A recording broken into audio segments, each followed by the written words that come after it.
강원국의 지금 이 사람.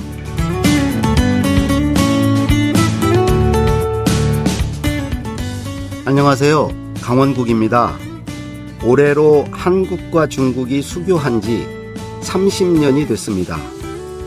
그런데 몇 년 전부터 중국과 사이가 틀어지면서 한국과 중국 간의 감정의 골이 깊어지고 있습니다. 오늘은 한중 수교 30주년을 맞아 한중 관계의 현황과 미래에 대해 차이나 쇼크 한국의 선택 저자 한청헌 작가와 말씀 나눠보겠습니다. 한청헌 작가 만나보죠.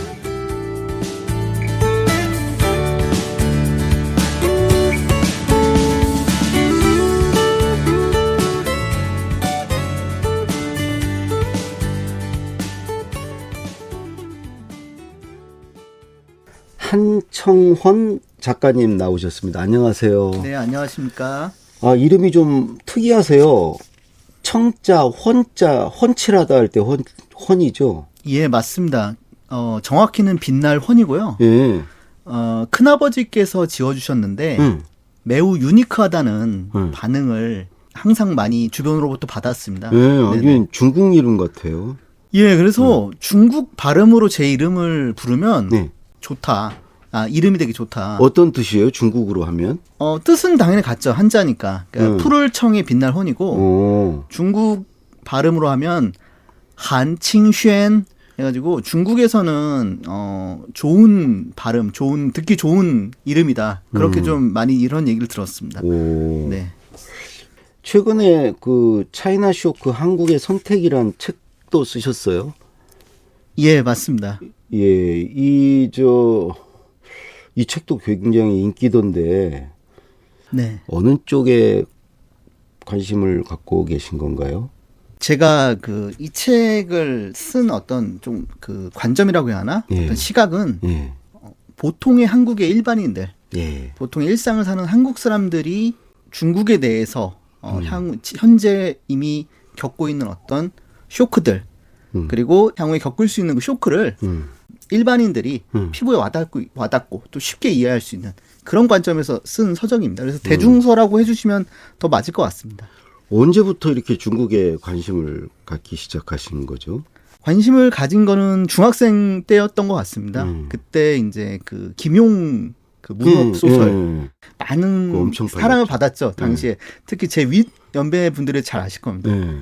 그거에 좀 빠졌었습니다. 김용 대하 무협 소설을 읽으면서 중국의 역사, 그다음에 철학, 그리고 문학 이런 부분에 좀 많이 심취를 했었습니다. 네. 두 번째로는 이제 제가 고등학교, 대학교를 이제 전공을 선택하면서 전공을 선택할 때가 이제 90년대 후반이었는데 그때가 중국이 정말 폭발적으로 경제 성장을 하던 시기입니다. 맞습니다. 1년에 거의 매년 두 자릿수 경제 성장을 하고 엄청난 에너지를 내뿜으면서 한국 사람들한테 기회의 땅으로 떠오르던 그 시기였습니다. 그렇죠. 90년대 그러니까 1992년에 한중 수교가 됐죠. 그 당시 가장 유명했던 말이 나이 드신 분들은 다 아시겠지만 중국 사람들 모든 사람들한테 칫솔 하나만 팔아도 그 12억 개 아니냐 그런 말이 회자될 정도로 기회의 땅이었고 어린 저에게 굉장히 어떤 그 큰 꿈을 나도 저 폭발적으로 성장하는 중국에 가서 어떤 대륙에서 뭔가를 이루고 싶다 그런 좀 야망을 좀 품게 하는 그 당시 중국어를 전공한 많은 제 또래 나이 그 당시 학생들에게 중국어과를 간 건가요? 예, 중국 학과를 갔습니다. 중국어 학과를 갔고, 예. 그러면 지금 하고 계신 일도 지금 중국 관련 일을 하시나요? 예, 그래서 대학 졸업을 하고 첫 번째 회사를 이제 그 자동차 부품 회사로 갔는데 거기서 마침 제가 이제 중국어 이제 관련된 인재로 뽑혔고 그리고 바로 다니자마자 1년 만에 주재원으로 갔습니다. 새로운 공장에. 네, 그러면서 이제 중국에서 주재원 생활을 하게 되었습니다. 그럼 얼마나 하신 거예요, 주재원 생활을? 주재원 생활 약 5년 정도 했습니다. 보니까 중국에서 결혼도 하셨어요? 예, 저는 이제 본사에서 파견 나온 그런 본사 주재원 직원이었고요.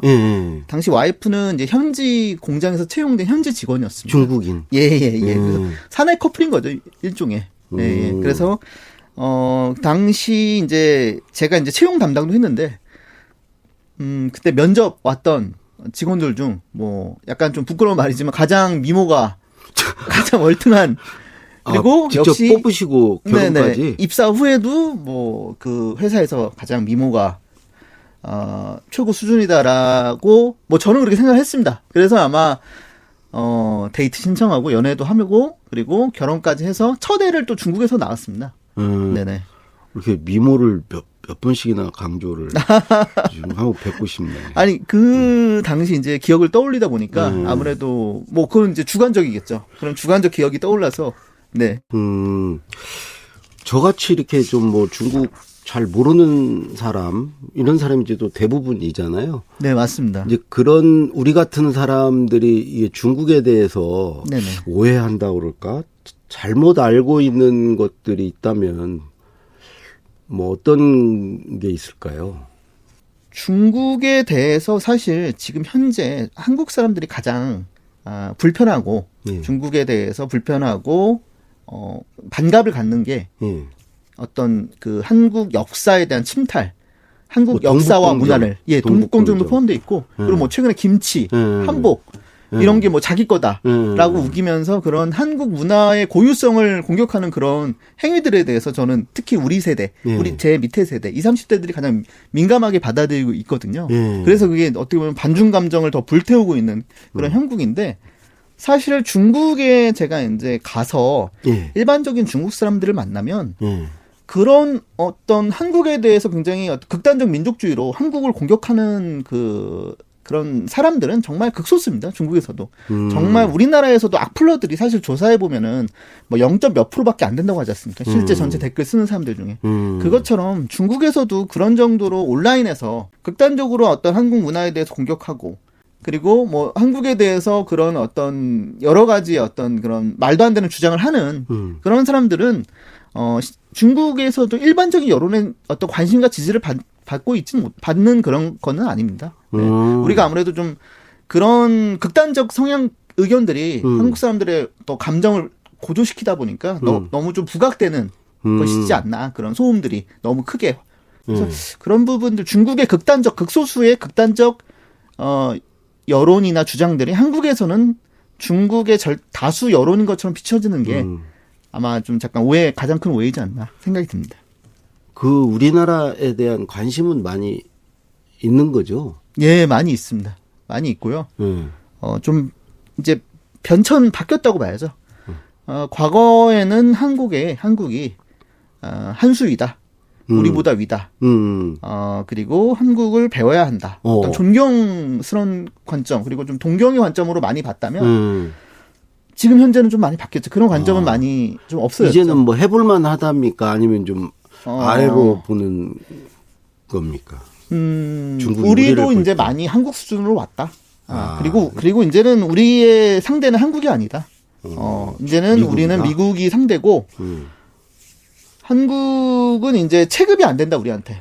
그리고 예전에 한국보다 못했던 어떤 산업적 측면, 경제적 측면에서, 그리고 제품 경쟁력, 여러 가지 경제적 경쟁력 측면에서 많이 한국에 거의 쫓아왔기 때문에, 우리가 지금을 한국에 대해서 뭐 크게 아쉬워하거나 뭐 배워야 하는 거는 예전만 많이 못하다. 예, 그렇게 시야가 좀 바뀌었다고 생각이 듭니다. 네네.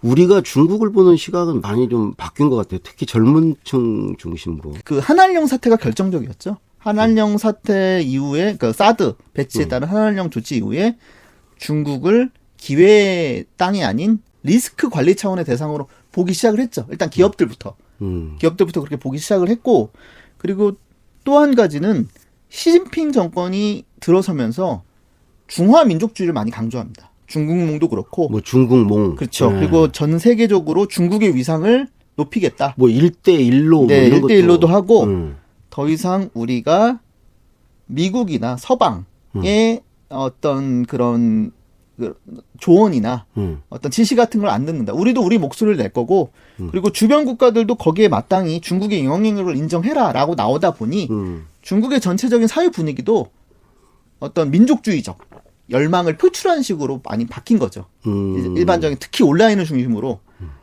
그게 이제 한국에 대해서는 한국이 또 이제 한류가 되게 잘 나가지 않습니까? 전체적으로.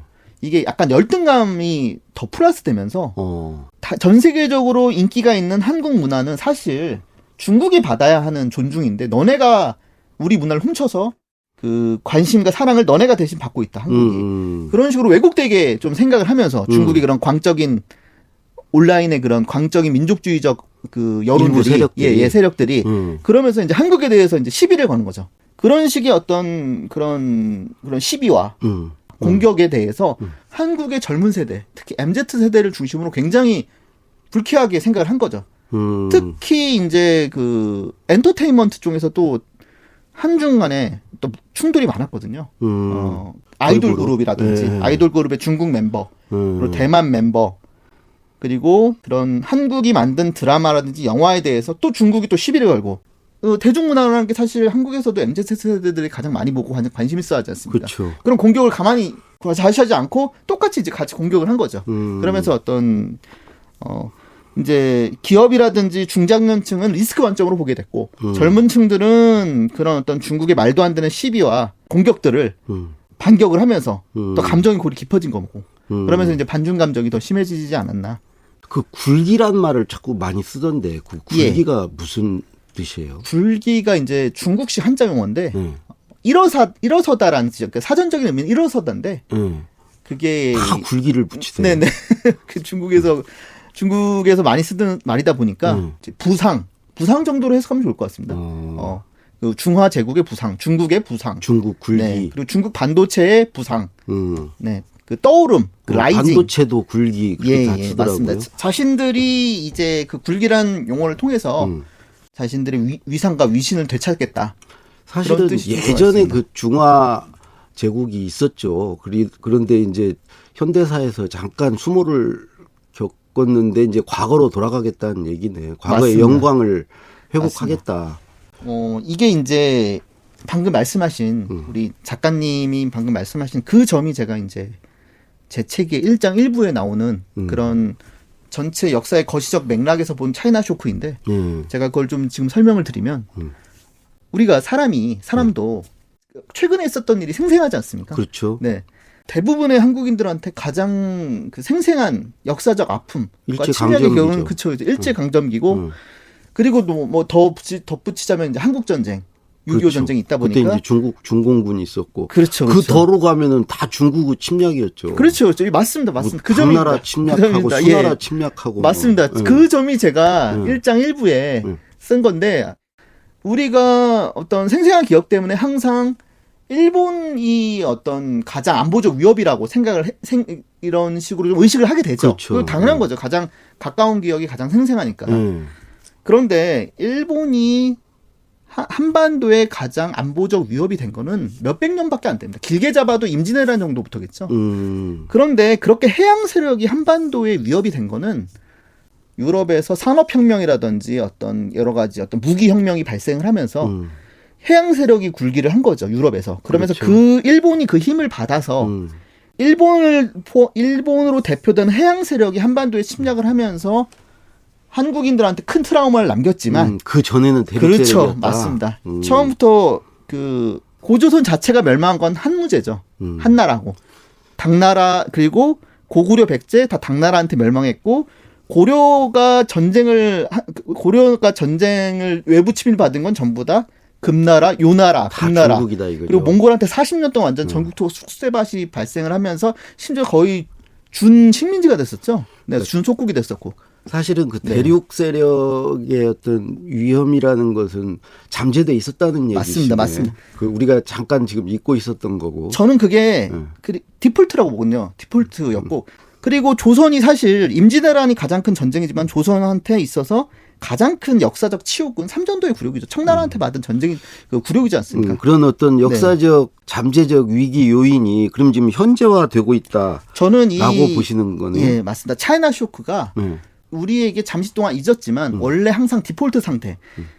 그래서 이 2000년간 한반도 역사에서 한반도 국가 엘리트들은 디폴트 상태라고 그러면 디폴트라는 거는 가장 기본 상태. 기본 네. 값으로. 네, 맞습니다. 제가 이제 그 설비하고 칩이나 이런 걸 팔다 보니까 기술 용어를 좀 많이 해서 좀 이해 부탁드립니다. 그래서 한반도에 있는 그런 지식인들, 수천 년 동안 있었던 지식인들한테 가장 큰 고민과 가장 큰 관심사는 바로 중원 대륙이었습니다. 중원이었습니다. 중국이었습니다. 중국의 정치적 형세가 어떻게 바뀌는지, 그리고 이 중화 제국의 어떤 지금 황제라든지, 그리고 이 조정이 관심사는 뭔지, 그리고 한반도에 대해서 어떤 포지션을 하는지, 그걸 항상 끊임없이 연구했고, 왜냐? 가장 큰 안보적 위협과 안보적 위협은 대륙의 중국에서 오고, 거기다가 한반도가 독립을 지키기 위해서는 그 중화제국의 힘을 막아야 했기 때문에. 그래서 저는 조선 중기 이전에, 그러니까 그 성리학이 사대주의로 지나치게 어떤 교조적으로 변질되기 전에 조선의 엘리트들이 조선 초중기 엘리트들이 사대주의를 한 거는 이 중화 제국의 힘을 외교적인 방법으로 현명하게 풀기 위한 그런 전략으로 저는 생각을 하거든요. 그런 시대가 이제 다시 왔다는 거죠. 예, 그 시대가. 예. 그렇죠. 근데 이제 거기에 더해서 이제 소위 그 G2라고 그러잖아요. 거기에 해양 세력을 미국까지 여기에 지금 이제 미국과 중국이 패권을 놓고 격돌하는 와중에 또 이제 우리 한국이 있는 거고, 아마 이제 그런 데서 오는 우리의 위험, 리스크를 차이나 쇼크라고 하신 것 같고요. 네. 우선 차이나 쇼크가 어떤 게 있는 거죠? 가능한 것들이? 가장 피부에 와닿는 거는 일단 경제 산업적 측면에서 예. 중국의 이제 현재 지금 보시면은 한중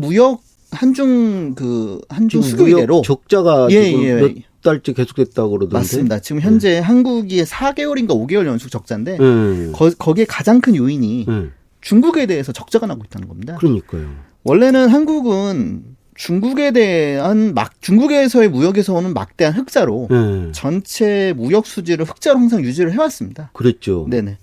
물론 현재 중국에서 나오는 적자가 상당수 요인은 중국의 경제가 좀 상당히 안 좋습니다. 제로 코로나 정책 아시죠? 예, 그런 굉장히 경직된 제로 코로나 정책 때문에 중국 경제가 안 좋다 보니까 중국의 수입이 크게 줄어서 나온 요인도 있지만 또 한 가지는 한중 간의 어떤 무역과 무역 구조가 상호 보완적 관계가 아닌 이제 경쟁 관계가 되다 보니까 예전에 한국이 중국한테 팔 수 있었던 수출품에 대해서 수요가 점점 줄어드는 거죠.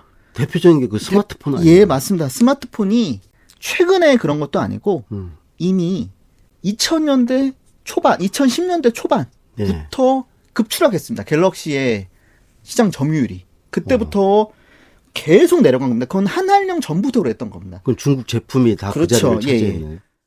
원래는 중국의 스마트폰 시장이 고급 제품은 이제 아이폰, 그리고 중저가는 삼성 갤럭시였는데 이 오포, 비보, 그리고 화웨이, 제품이. 화웨이라든지 이런 샤오미 같은 제품들이 이 저가부터 해서 축 올라오면서 완전 삼성을 짜부시킨 거죠. 위에서 애플하고.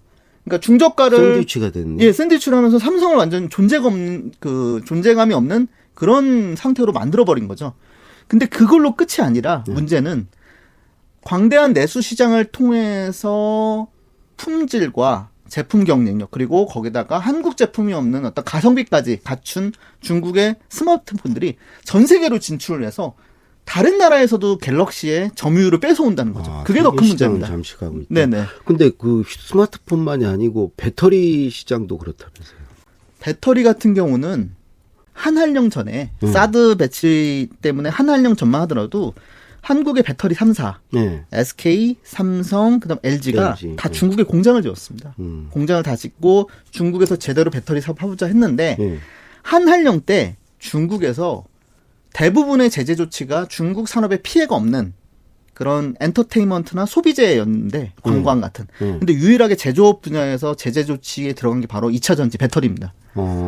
중국에서는 그 전기차에 대한 보조금을 배터리 기준으로 줍니다. 배터리가 한 회 충전에 몇 킬로까지 가냐에 따라서 차등 적용을 합니다. 그런데 문제는 그 한한령 이후에 한국산 배터리 3사만 다 제외시켜버립니다. 무조건 그냥 그런 거리 상관없이 보조금을 그냥 아무 원칙도 없이 다 삭제해버립니다.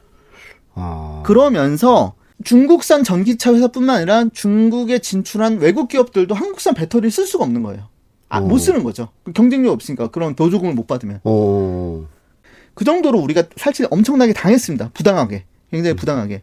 네, 부당하게 중국한테 당했는데 당시로서는 우리가 어떤 중국을 여전히 기회로 보는 그 미련 때문에 강력하게 대응을 못했죠. 일본이 그 2019년 강제징용 사태로 인한 보복 조치가 있었지 않습니까? 네. 그때처럼 강력하게 대응을 못했죠. 그냥 당했죠. 네. 이런 일이 근데 지금 휴대폰과 배터리만 있는 게 아니라 뭐 디스플레이 그리고 자동차 그리고 심지어 반도체까지 그런 위협을 당하고 있습니다. 산업적으로 위협을 당하고 차이나 쇼크를 지금 한국의 기업들이 지금 온몸으로 지금 피부로 겪고 있는 상황입니다. 그럼 지금 보통 심각한 게 아닌데 또 차이나 쇼크로 또 우리가 지금 그 양안 문제가 있지 않습니까? 네네네. 중국과 대만 관계. 네. 얼마 전에 그 누구죠? 미국 하워드 펠로시 거기 네. 방문했다고 그래가지고 거의 뭐 난리가 났었죠. 네, 뭐 이렇게 뭐 군사 훈련하고 막 그러지 않았습니까? 예, 예. 중국에서 대만을 포위한 상태에서 군사 훈련을 했습니다. 이 대만 문제도 그 차이나 쇼크에 지금 들어가는 거죠. 사실 지금 제가 제일 걱정하는 차이나 쇼크가 바로 양안에서 발생하는 전쟁입니다. 무력 충돌입니까? 예, 무력 충돌입니다. 자, 그러면 네. 이게 이제 지금부터가 중요한데 이 쇼크에 대비하기 위해서 우리는 지금 어떻게 해야 되는 겁니까? 한국의 선택은 무엇입니까? 문제의식은 같을 수 있지만 또 대책은 또 사람들마다 생각이 다를 수 있기 때문에 제가 이 책에도 적었지만 여기는 많은 반론을 저는 환영한다로 썼습니다. 그러니까 제 이런 대책들이 마중물이 돼서 더 많은 전문가들과 더 많은 시민사회 사람들이 차이나 쇼크를 더 이상 무관심의 영역에 두지 말고 활발한 토론이 됐으면 좋겠다라는 게 일단 제 요지고요. 예, 첫 번째 제안으로 네. 한 시대가 완전히 지나갔다는 인식의 사회적 확산이 필요하다라는 걸 제안하셨는데 사실 이게 무슨 말인가요? 이게 무슨 내용이냐면 사실 제가 이 책을 쓸 때는 이게 좀 약간 도발적인 이슈였습니다. 도발적인 질문이었습니다. 왜냐하면 우크라이나 전쟁이 터지기 전이거든요. 그나마 제가 이제 이 책을 쓰면서 우크라이나 전쟁이 터지면서 사람들이 이제는 있겠다. 평화 시대가 진짜 끝났나 보다. 근데 이제 우크라이나 다음은 사실 대만이기 때문에 평화 공존의 시대가 그렇죠. 끝났다. 예. 평화가 상수가 아니라 평화가 디폴트가 아니라 이제는 그거를 전쟁도 얼마든지 터져 나올 수 있다는 경각심을 가져야 한다는 의도에서 질문을 했습니다. 그러니까 신냉전 시대를 예고한 거네. 그렇죠, 맞습니다. 네. 우크라이나 전에 이걸 썼다고 그러면. 네네. 그런 얘기고. 뭐 그다음 제안으로 한국 미디어의 어떤 객관적 자기 인식을 주문했던데 이게 무슨 얘기예요? 우리가 예전에는 한국의 국력에 비해서 좀 이게 약속 의식이 있는 것 같아요. 저는 그 점이 있다 보니까 이제는 한국이 우리가 생각하는 거 이상이니까. 다른 나라가 한국을 그런 약속으로 안 봅니다. 한국의 의견은 뭐예요? 국제사회 이슈가 났을 때 그걸 계속 물어보거든요. 근데 이제 과거에 항상 그런 자기 그런 과거에 그런 습관이 있다 보니까 자꾸 해외 이슈에 대해서 크게 보도 비중을 안 두고 너무 국내 이슈에 매몰됐다는 거죠. 뭐 다른 나라 일이 뭐 우리 상관이 있겠어? 우리는 뭐 줄만 잘 서면 돼. 미국 아니면 뭐 중국 뭐 줄만 이런 인식을 이제는 하면 안 된다는 거죠. 이제는 우리도 우리 커진 국력에 맞게 주요한 플레이로 보고 그리고 우리가 주체적으로 향후의 국제 문제의 리스크에 어떻게 대응할지 이제 우리 시야로 보고 우리 시각으로 보고 그리고 우리가 거기에 더 큰 관심과 지면을 할애해야 한다는 거죠. 그런 것들이 이제는 일단 국제 뉴스에 대한 비중을 늘리는 것부터 시작했으면 좋겠다라는 생각입니다. 중국이라는 뉴 노멀에 이제 적응해야 된다. 네네. 이런 얘기를 써놓으셨는데 그러면 한중 관계를 앞으로 이제 어떻게 끌고 가야 되는 겁니까? 제가 이제 약간 용중이라는 이용할 때 용자. 예, 이용할 용자. 뭐 용미, 용일. 활용한다. 예. 과거의 용중이 경제적 혜택 같은 실리를 위한 용중이었다면 앞으로의 저는 용중이 어떤 리스크 관리 차원의 용중이어야 한다고 봅니다.